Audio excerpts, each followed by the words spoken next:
Oui, à vous. 3, 2, 1, 0, action.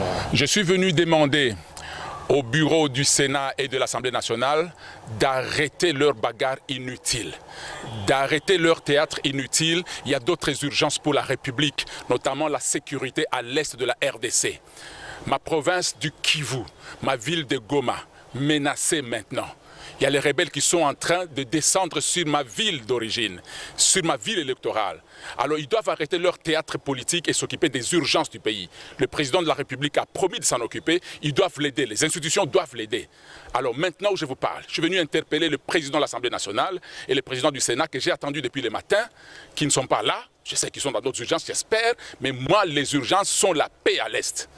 Et je suis venu demander à ce qu'on autorise aux sénateurs et aux députés du Kivu de sortir et de partir à Goma, poser des questions à tous ces rebelles, qu'est-ce qu'ils veulent. Parce que nous voulons exiger au gouvernement congolais de nous dire finalement quels sont les accords qu'on a toujours signés depuis 2000. Depuis 2000, on signe des accords avec des groupes armés, avec les rebelles, mais la paix n'est jamais revenue. Pourtant, parmi ces rebelles, il y a ceux qui sont au gouvernement depuis 2000. Parmi ces rebelles, il y a ceux qui sont au gouvernement depuis 2005. Parmi eux, il y a ceux qui sont au gouvernement depuis 2008. Mais même, les mêmes rébellions continuent. Depuis le RCD, puis le CNDP, aujourd'hui le M23 et beaucoup de groupes armés, on ne fait que signer des accords, mais la paix n'est jamais revenue. Quel genre d'accord on a signé entre nous et les pays voisins?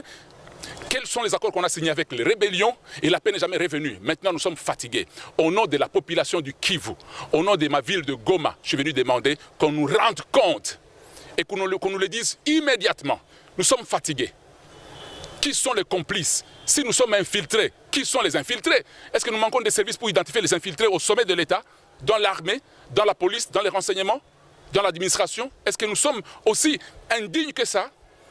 J'ai dit pour la dernière fois, la population du Kivu et celle de Goma en particulier exige à ce que les députés descendent à Goma pour aller parler avec ces rebelles-là. Si le gouvernement va nous aider, que le gouvernement nous aide.